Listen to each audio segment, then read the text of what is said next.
Welcome to another episode of Prepper Talk Radio. This is our live broadcast every Wednesday night, 6 p.m. Mountain Time. You guys can join us over on our Facebook page, or better yet, on our YouTube channel, and chat us up in the chat. We have a lot of great content come from there. I want to thank all of our listeners and everyone in our private group. If you want to find out more, make sure you head over to preppertalkradio.com.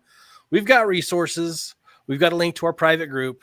And we've got swag, and you can see my gloriously donned men over here with these amazing shirts. We've got our Apocalyptimist and our Ready Minded shirts out. We've got some other stuff over there. I feel a little sheepish because I'm not wearing one of my cool shirts. We even have a new sheepdog shirt that's on there. So, guys, check it out, preppertalkradio.com. Every purchase supports the show, but also helps you share the message of prepping without saying prepping.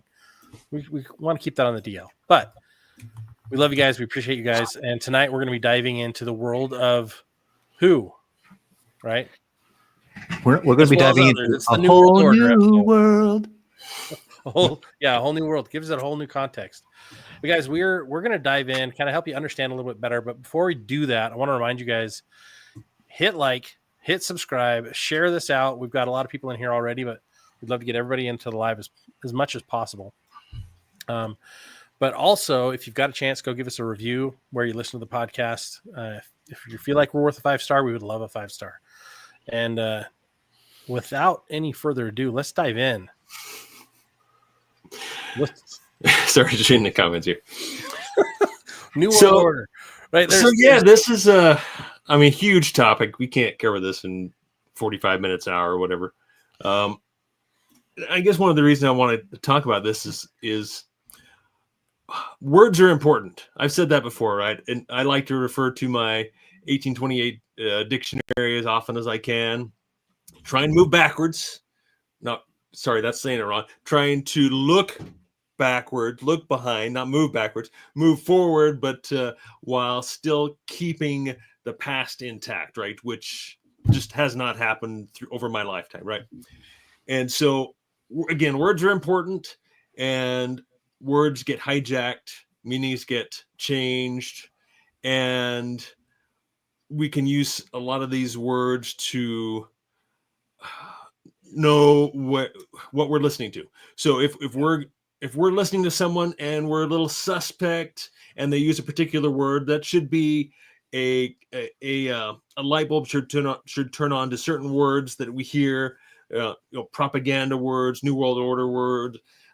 Their agenda that that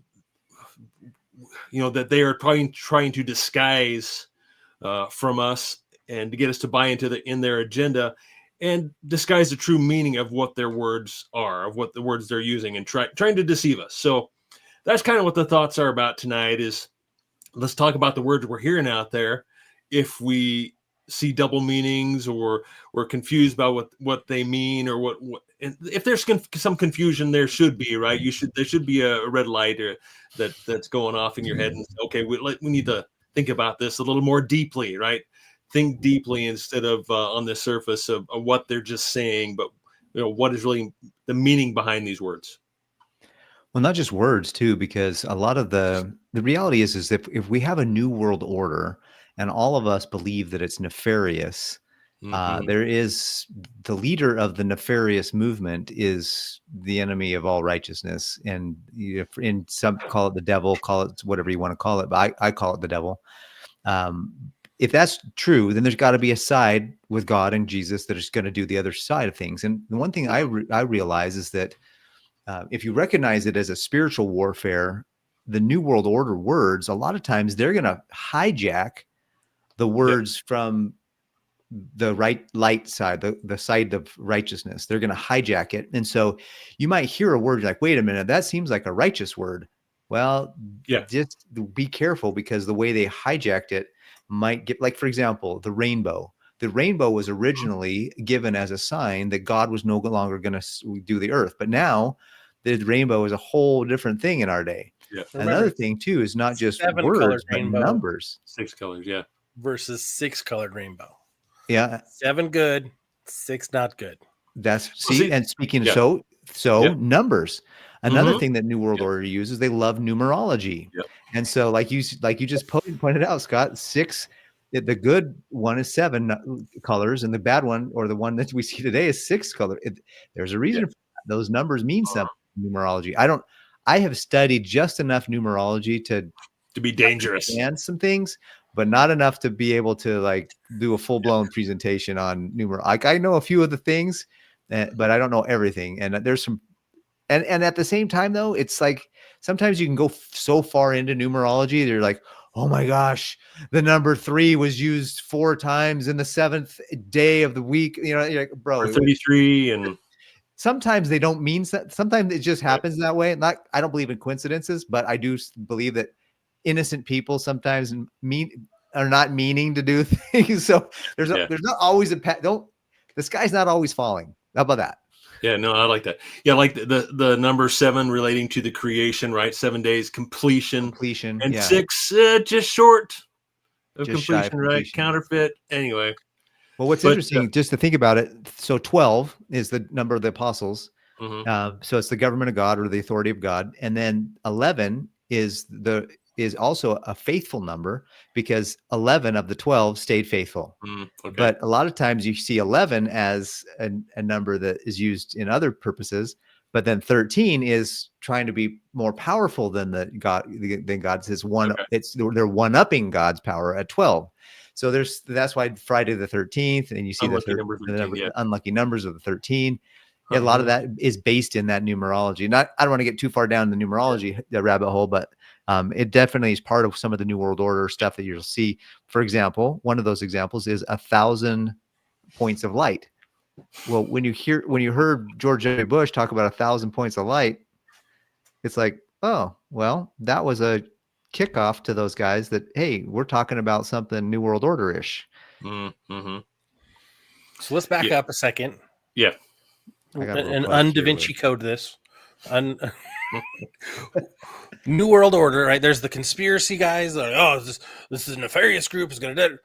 But we know that's true, right? But then there's the New World Order. We're here to help you, right? Side of it. That's like, we're going to create a global governance to help make sure everyone's rights are preserved the way we believe, not necessarily the way you believe. Right. We're going to do it better than you because you're not as smart as us. But we trust these people to do that because that's what we're going to trust. That's what we're going to push, right? So there's different ways to look at it and different sides of it. And the interesting thing is you look at all the different groups and organizations. There are so many different groups competing for their version of that New World Order to look, right?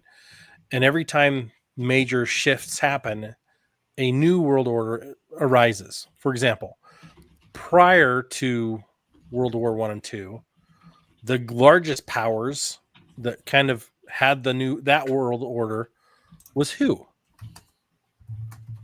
Pretty much the British colonies, right? Mm-hmm. The British crown and their colonies. They were like, oh, we're in charge here, this right? And then Germany comes up and is like, hold my beer, let's see what we can do, right? And then America had to come into it, and then America became the new head of the new global order or shift. And then the petrodollar became the staple in finance, right? So we've seen world orders come and go. Mm-hmm. So if we look to the past to prepare for the future, we see there's going to be another shift. There's going to be another change.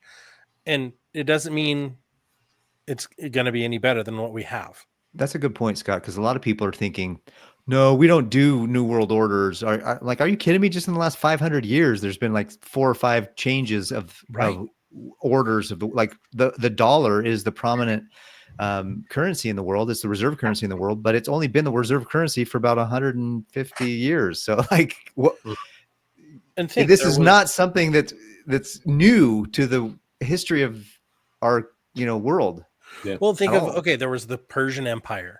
There was the Roman Empire. Like there was all these different empires that during the Roman Empire, it's like make the world Rome. How is that any different? Mm-hmm. Right? It is exactly a world order. They're like, we're going to be the one central government for the whole world. And so that's why we look at everything and say, okay, it's happened before, it'll happen again. It's always going to be a little different, but there are certain things, like when we talk about gold and silver, there's certain things that when things reset and roll over that repeat. on guaranteed playlist, those things will repeat. And so we watch for those. And so, yeah, tonight we're going to talk more about kind of the lingo definitions, so you can kind of know what to watch out for, how to hear the right things, and to have eyes to see what's actually happening.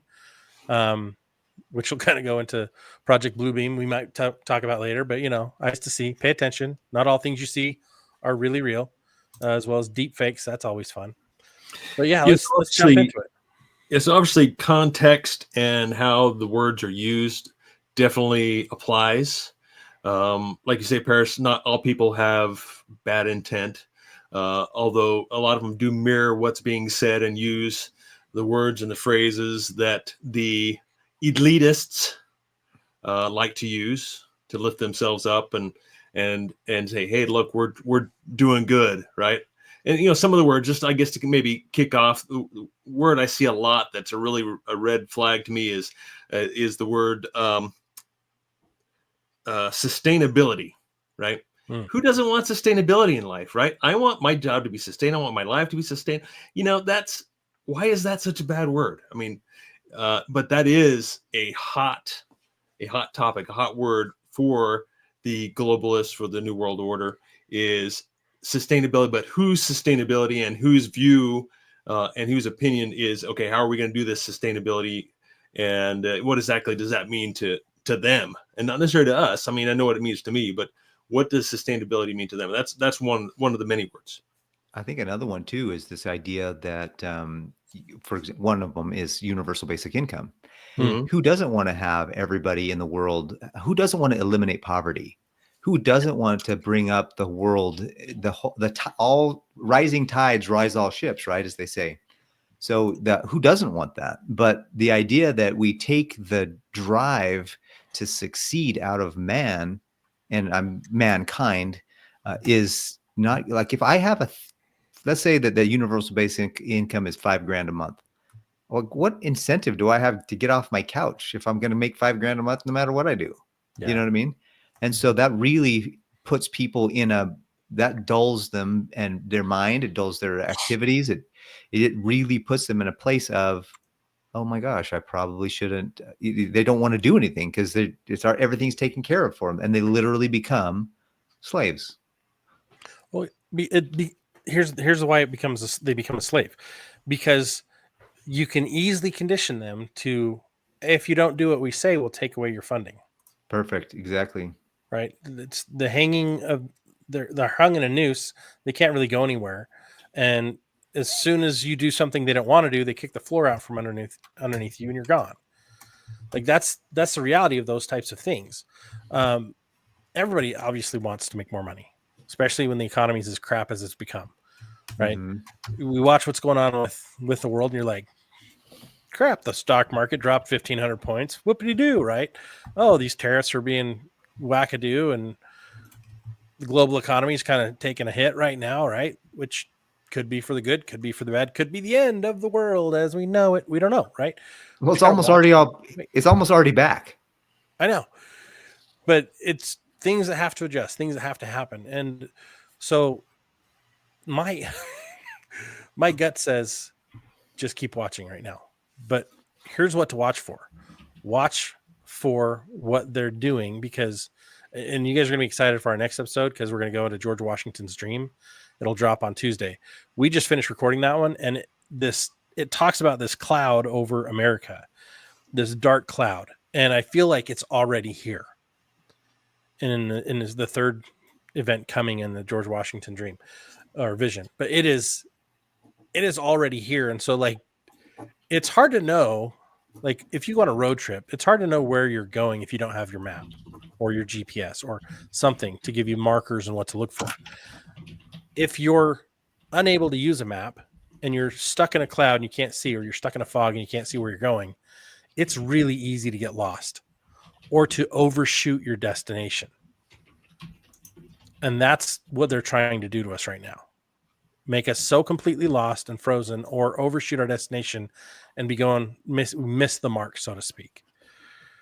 I downloaded and created this big list of all these different terms and all these different groups because I didn't know how deep we wanted to go on this. But I've got like words like one world government. Yeah, we know what that is. Globalism, technocracy, surveillance state, digital IDs. Like we could go through all this. I don't know where we really want to go on here.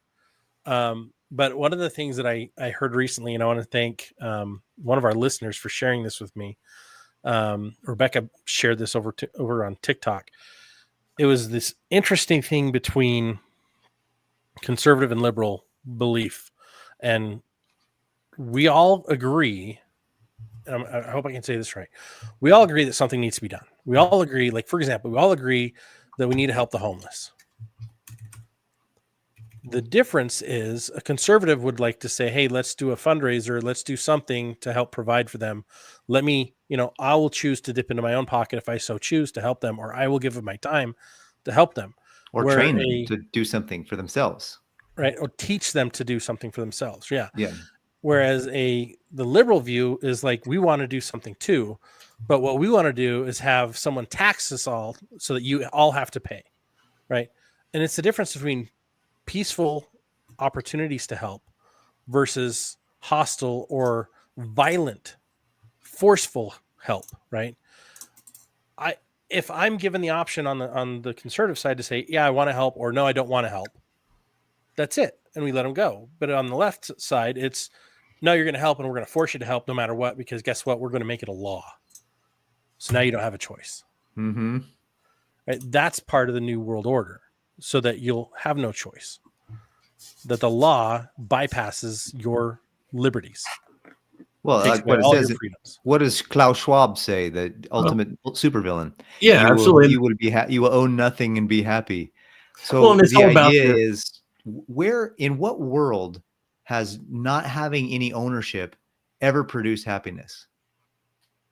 Like it just, you can't, in my opinion, you can't be happy if you don't have ownership and the ability to labor. This is mine. This is my property. You take care of it. Like when you give something to your kid, they may be happy for a minute, but then it gets destroyed or ruined. But if you make the kid work for it, like in my opinion, as a dad, whenever I make my kids work for something and they earn it, boy, they are happy. Like it's a more fulfilling, profound happiness.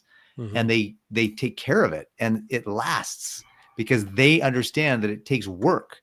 And that's the whole thing. There's no substitute for work.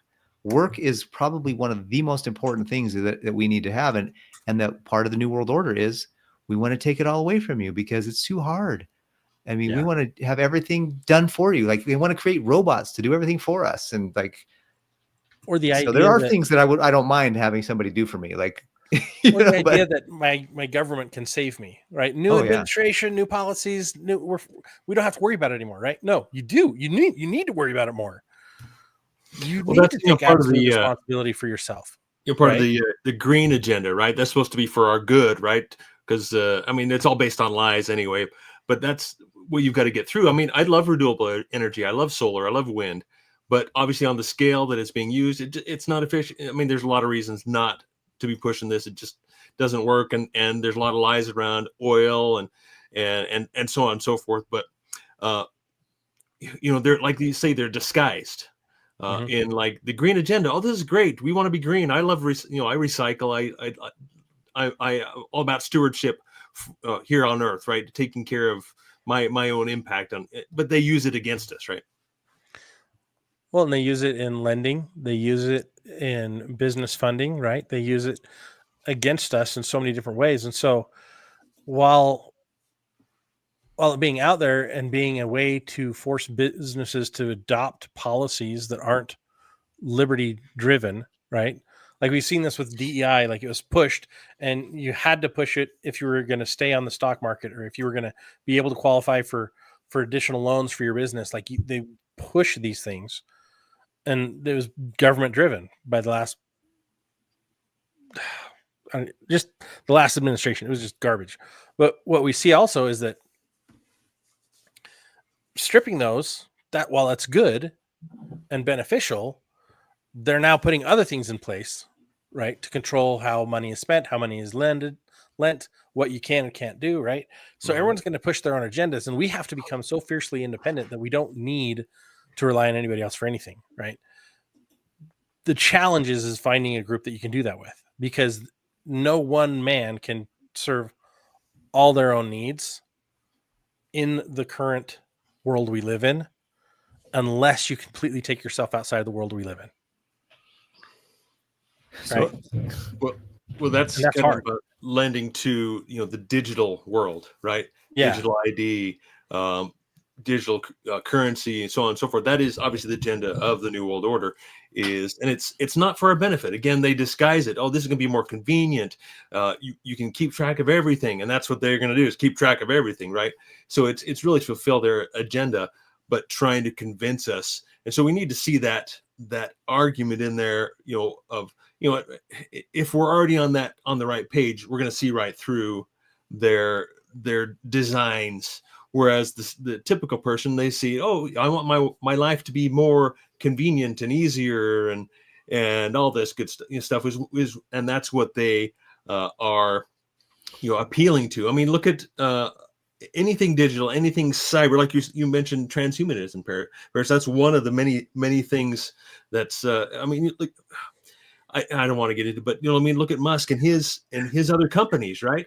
You look at his what's the brain chip he wants to put in your head, and so, and that thing works both ways, not just you controlling other things, but it's other things controlling you as well. So they're trying to be sly. They're trying to be, it's the snake, right? Is really what it is. It really reminds me of that old quote: "Those who will trade their freedoms for security deserve neither," or something like that. Yeah, so yeah. There's a scripture in Thessalonians that talks about when they start to preach safety and security, or peace and security, then will the tribulations come. That's right now, and brother. How many times what's crazy is I've heard some of these WEF guys and these government guys are like, yeah, we want to bring peace and safety and peace and I'm like, that's the exact words that are in that scripture. So yeah, that's what I was alluding to a little bit earlier, is that we all want security, we want safety, and God provides that to those who are righteous. So who wouldn't? That's a righteous thing, right? Well, if the New World Order has hijacked these words, and they're like, no, well, we want to give you peace and safety. That's what God promises, but we're going to do it in our own way. We're going to do it over here with CBDCs and all these other things. And it's like, wait a minute here. Did we just get the wool pulled over?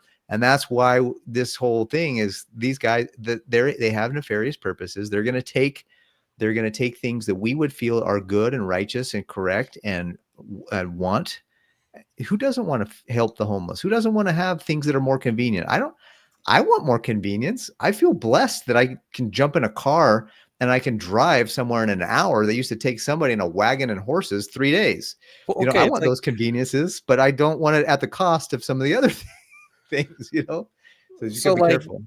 Scripturally, we're all looking for some, utopian world, right? When Jesus comes back and we all have sunshine and rainbows and lollipops, right? We all have our own gardens. We're all helping each other, right? That's the true version. What the left has been selling for years is this bastardized socialist Democrats for socialism, right? Like, oh yeah, we're going to help everybody. We're going to make sure everybody's helped. But the socialism, the lie is we're going to help everybody. Everyone will benefit from this system. The truth is, everyone will be equally punished by the system, except for the people on top who will be prosperous. Well, that goes back to the idea that somebody posted earlier about democracy as a word that they don't like. And that's something that's been hijacked as well. And frankly, democracy, there's an old, what's the saying? A democracy is two wolves and a sheep deciding who gets to eat what's for dinner. So that's the thing, is we're the sheep and they're the wolves, so it's like, we're going to get eaten for dinner. We're the ones who didn't eat for dinner, because the sheep's not going to eat the wolves and the wolves aren't going to eat themselves. And so democracy, be careful with that word, because it really is rule by majority. Well, if the loudest voices win the day and they're not righteous voices, they're going to be the ones. So that's when they continue to hammer in, well, we're a democracy, we're destroying democracy. No, you're not. You're actually destroying the republic with democracy, actually. Yeah. So I've got a new word that I learned today I wanted to share with you guys, see if you guys have heard this. Okay. It's called, if I can pronounce properly, algocracy. Algo, as in algorithms, ocracy, algocracy. Oh. So, I mean, this is the AI governance is what we're up against, right? Everything being run through algorithms, AI governance, and that again is New World Order. So those should be anything that has to do, I mean, for me, anything that has to do with AI, anything that has to do with keeping us from thinking for ourselves. You know, just Google it. Well, yeah, I had that comment. Sorry. Yes, I do use Google as part of my gray man strategy, right? But obviously, there's a lot of other places to search as well, right? You're not going to find what you need if you're just Googling things. That is the absolute truth. You're not going to find it. You got to know the sources or use other search engines and so forth. Anyway, if you use AI, I've seen some of these people that will ask AI these questions. Like if you were the devil, how would you control the people? If you were trying to control the world, how would you do it? If you were trying to, the idea of AI in general, like there was this one lady I saw, she asked the thing a question, and it was like, AI is actually the aura of the world, and we're in an AI simulation. And it was kind of Aristotle-ish, honestly, the cave, are we really are we in a dream? Are we really in reality? And the AI just went on and on about all these weird like things. And so you even AI, if you ask it, like, what's going to happen to take over the world, it'll tell you. The AI actually tell you. So what's interesting is with AI and I don't even know how to say artificial whatever, the false governance of AI in our world, right? We're giving our liberties to AI the more we ask it questions. We're feeding its knowledge base. Mm-hmm. And the more we feed its knowledge base, the more it can use it against us. Or someone nefarious can then use all that against us, right? Because AI is simply a complex learning-based algorithm that is returning information to you based on your query. What scares me is how things are used. Again, goes back to what is our world doing that's pushing our new world governance, our new world order, right? Taking decision making from a local level and pushing it to a global level. We have to do this for the greater good. That's a word you're going to hear a lot. We're doing this for the greater good, or for the our global neighbors. Mm-hmm. I've heard that phrase, and I'm like, I don't have neighbors globally. I have neighbors locally. Yeah. Right. You get called selfish, right? Well, and it's interesting, like Trump's being smashed all the time because he's like, let's make America great again, or let's put America first. The reality is the whole world has been capitalizing on America's growth and benefits and not paying a dime in recuperation to what we're doing for them. And we're seeing it all kind of come to head right now, for good, bad, or otherwise. And it's going to be interesting to see, because I think this is going to lead to the one world governance saying, look, America has too much power. The rest of the world is suffering economically because of what America's doing. Let's just shut it down and make everything one, right? That's the easy solution, air quotes, to the nefarious plan. Well, that's what Musk is doing with Doge. Right. He's eliminating waste and fraud, but in a way that's exposing AI governance, exposing the entire system to the AI, so the AI can make better decisions for us, right? That's really what Doge can turn into. And that's 100% scary. Yeah. Mm-hmm. Yeah. Absolutely. Feeding the algorithm exactly what it needs to develop itself. If AI is really as we think, then it will build from here. And that singularity type stuff is going to be. So I was listening to another guy, and he was talking to a guy who was in college, going to college to become an engineer. And he told him, he says, look, he says, he's just starting his career. And he says, in 8 years, do you honestly think that AI won't be so far advanced that you won't even have a job as an engineer? And so the idea of all of these high level, and here's the thing, as a financial guy, most millionaires, so that there's certain careers that give you a chance to break free out of the matrix, if you will, and become wealthy enough that you're out of that controlled situation. And engineers, lawyers, and doctors usually are careers that can get you out of that, because engineers are such data heads. They plan their finances, and they just, every penny, they know where it's going, and they invest properly. Usually an engineer is going to end up being pretty well to do. So if you get all of these like legal, I just heard a guy telling me yesterday that you can go on an AI and you can tell the AI to do a whole trust for you, like a whole will and trust and all your estate planning. And you just got to print it off and take it down to get notarized, and maybe have a lawyer to look it over to make sure it's right. But all the work is done by AI.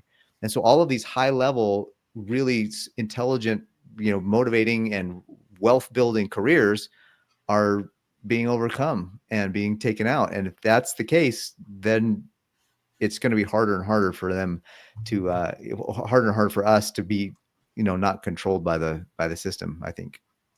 So what's interesting is one of the things I wanted to bring up is I don't know how to say that. I'll go if I can say it too. Algocracy, like algocracy, however you want to say it. Algocracy, probably there. Algocracy, there you go. Well, that's similar to technocracy, which is the rule by experts and technology, right? Exactly. Yeah. Which leads to surveillance state, which is leading to what's going on already in the conversation, which is kind of awesome, because I wanted to bring this up. AI, we've talked about that, and all these other tools. And then Rebecca brought up this point. She's like, oof, guys, let me show this one. I saw today that there's a new site that can take an input photo of anyone from any time and show you every photo ever taken of that person that has been put online ever. Right? That is, and all these guys developing these technologies thinking, oh, this will be a cool tool. They're actually feeding a surveillance state, because if we have access to it, doubtless nefarious actions groups are going to have access to it and use it as well. Just like those 23andMe DNA analysis that was then breached, and it's already. I was just about to highlight this right here. I got you, brother. Like it's we're hitting all these things with all the data leaks. There are other leaks that aren't happening, that we're not seeing, that are behind closed doors, where they're taking that information and reselling it to groups to then utilize against us and weaponize that data against us. Well, and all this stuff's being normalized. And it's so easy to do, because when Facebook first came out, here's an example of one. When Facebook first came out, there were those quizzes, and you probably saw all those quizzes. Who was the first person you dated? What was the name of your first dog? What year were you born? And then you'd all of a sudden, like 3 months later, hit another quiz that would ask a whole bunch of the same types of questions. And what's interesting is you could take those quizzes and collaborate the information across those quizzes and say, I know your I can use that information to crack all your passwords, access all your bank accounts, and all this other stuff. And we were just dumb enough to I'll put all my information out there online, right? I've cut back big time on what I share online. I just don't trust it. It's not secure. Whatever you throw out there is not secure. You're plastering. It's like plastering your bank accounts on the side of a building, and your passwords, and saying, "Hey, have a good day. Let's just see what happens." And that's where this New World Order is going. Is they want all your information so they can control every aspect. Well, you've seen the latest story of the new dire wolf. Have you seen that, Scott? Oh, they want to bring back the dire wolf. No, they brought it back. They've already created an actual extinct species. So they say, they've genetically engineered the dire wolf. I don't know how they did it, but they can't cure cancer. Yeah, exactly. And so they're saying that, of course, they're planning on doing a what is it that they're planning on doing next? Brain fart there. So, but they're planning on continuing this. And somebody put it in the comments here, the woolly mammoth. That's what they're going to do next, right? That's their. So they're normalizing these things, which, I mean, realistically, if you're thinking with half a brain, they shouldn't even be touching this. And whoever is messing, I remember back a decade plus ago when this was actually, or probably more than that, when this was a hot topic. Should we even get into this? Should we? We should create laws about this. And CRISPR technology and so on and so forth. And that's how they're doing this. Of course, I don't understand that. I don't care to. But of course, what happened? Nothing. And now they're creating clones like Dolly the sheep back a decade ago, and who knows what they're doing with our DNA? I never submitted a sample, obviously never will. But what I've also heard is that if my brother provided a sample and my sister, they pretty much can sequence my own DNA because of the relationship and so forth. So they're using that as a database. And like Mike said on here, is if it can be used to our benefit, it can be used against us as well. Yeah. So, and Joseph shared this. So 23andMe and Yeah. all the other DNA sites were generated to collect mass DNA samples for law enforcement to use to solve cases.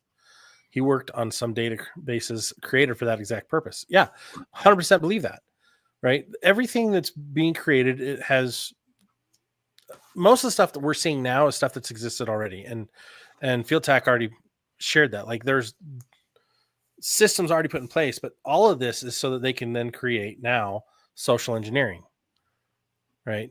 There was a project, and I forget the name of it, before Facebook came out, that was Facebook being built by the CIA, and they were doing it so they could actually use it for social engineering. And then that went offline the day before Facebook went online. Need I say more, right? Yeah. And yet here we all are using it and other systems very similar to it. Why do you think the US is so freaked out about TikTok, right? Because now now somebody else is using the data that they're already using, and they're like, wait, they can undermine our efforts. And so other things I wanted to talk about was like, we've talked about CBDCs on other shows, so we don't need to bring them into that, but like the whole depopulation agenda, which is a key thing. Say that again. The Deagle report. Deagle report, right? But depopulation, they're saying that we have too many people on the earth, that we need less people so that we have enough stuff to go around. Right? Which completely a lie. If you look at the data, you can fit everybody in the entire world into the state of Texas and let them farm their own spot, and that's enough. That's one of the most amazing data points I've ever seen. Yeah, they're using that information, their lies to push their agenda. And they're creating fear and absolute lies. They've been disproven if you are willing to search for the information, not just believe what comes out, believe the authorities, right? That's another thing, is they're pushing that they own the science. We've heard that. They are the authorities, right? They wear the white jackets, they wear the white coat, the lab coats. So we should be listening to them and not thinking on our own. We've been even told during the COVID era, it's dangerous to do your own research. That's dangerous. Don't do that. Right. I mean, that's pretty blatant. That should be stand out like a sore thumb. Okay, I'm going to do my own research then, right? Don't tell me what to do or what not to do, right? And certain research points would automatically disappear from sites like Google. They go from first page to 80th page, like that. Well, and that's another thing I'm seeing a lot lately, is that obviously with Trump coming on and supposedly more freedom of speech and things, and websites being freed from the tyranny of the last administration, nothing's changed that I can see, right? We're still being pushed the same crap on, like Google, right? Those search engines, and the same searches are coming up first, right? You're getting an AI populated search first, and it's all, if I'm looking for something that's not, that I know is going to be throttled, you just won't find it at all on any of the lists. You got to go elsewhere. You got to know where to look. But nothing has changed, and I don't see it changing either. I mean, that's again a whole nother topic, but which could be touchy because I'm not a Trumper. I'm not and that's another thing, is the left versus right paradigm. Yeah, we are being forced to stay in that left versus right. If you're not Democrat, you must be Republican. Well, if you're not Republican, you must be Democrat. Well, and that is being pushed in that if you're not left or right, I'm not sure that the words I want to use, but there's nothing outside that paradigm, right? Yeah, keep us into that paradigm and keep us the blinders on. Oh, there's really no other way to think but left or right. And so we're given those two choices. Well, and we've been indoctrinated. Like, that's another thing, is we think there's the word education in the United States has replaced the word indoctrination. I go back to my very early years in grade school, and there was no critical thinking. And I'm a 70s kid. There was no critical thinking taught in grade school, in middle school, or in high school. It was rote memorization. Memorization of history books that were required readings, and documents in psychology, like books in psychology, sociology, history, English, science, like all of it was very controlled, right? And we hear the term centralization of power, also centralization of information. Those two words work together to describe how our educational system in America is. Like, even in college, there's a couple of colleges. I went to 3 different colleges. And one of the challenges I found was the first one taught no critical thinking. The second one taught a little bit. The third one taught pretty much only by critical thinking and in-depth analysis, which I finally got my degree because of that, because I hated all the other methods of learning, because it's like, I'm not learning how to do something. I'm learning something was a certain way because someone from authority says so. Centralization of power and information, right? And we're so deeply corralled by that the governances that are control it. And it doesn't matter who's in the White House. Trump is eliminating the Department of Education to stop the misuse and fraud within the Department of Education, right? But it doesn't change the control at the state level that dictates what's going to be taught, how it's going to be taught, in methods that aren't effective. They're socialist designed methods for control. Yeah, so I guess before we close up, I wanted to talk about what can we do? What do we do? And here's one solution. I just ordered a 4G flip flow. No more smart. Everything is smart. Everything, and soon you won't be able to buy anything that is not a smart appliance. What do I need a smart refrigerator for? And all it is for surveillance and data collection. Did you see the report last year on how you could actually turn off all cameras in your home and they could see where you are using your devices? Oh, yeah. Using your devices router. Can actually track you by infrared and heat signatures. Well, I've even heard that they can listen through just the power line, just through your outlets. Yeah. And of course, I'm skeptical of everything like that, but I'm not. I mean, regardless. No, I hear you.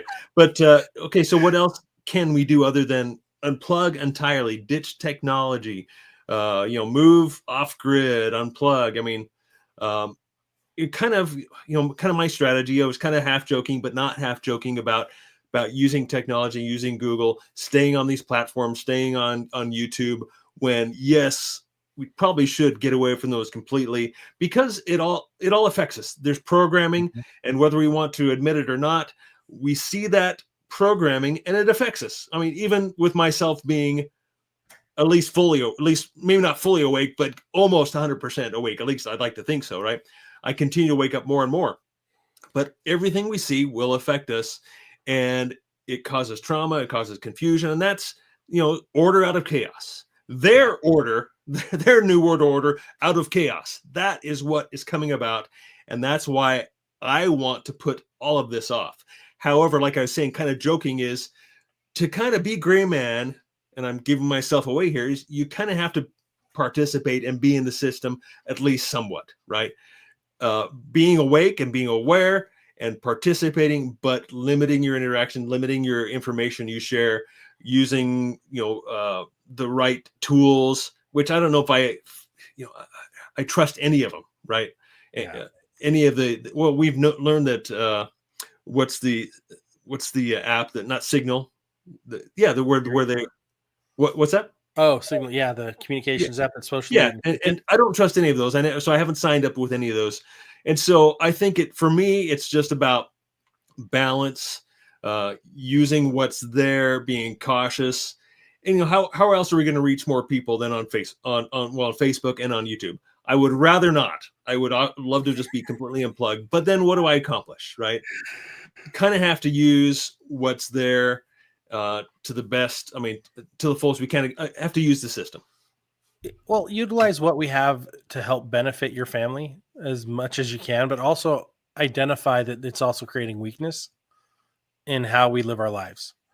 So it's a fine line, and you can argue for I've got to go all technology and be all in, or I've got to completely go off and be all out. And I don't think it's as easy as that because everyone has differing needs, right? But what I find though is anything that we use technologically can be exploited. Yep. It doesn't matter. It will be. It Anything, is being. It can be, or already is being exploited. So what can we do? It goes back to the very fundamentals of preparedness. Get your 90-day pantry minimum. Try to stock that sucker up to a year. Have valuable items on hand for barter and exchange. Learn how to negotiate for everything. Learn how to fix all of your stuff yourself. If you can't, it's too complex, simplify and downsize. Like when we sell this house, I'm getting a smaller one. I don't want to keep taking care of something this huge. It doesn't make any sense. My kids can play outside. They don't need to play inside. I want to simplify, and we can all simplify. The less that we have to take care of, the less we're tied down, and we have more freedom to live when we're not tied down. So thank you everyone for tuning in tonight and not tuning out. Thank you for being part of the amazing conversation. This has been one of the hugest conversations I think we've had in our chat this year.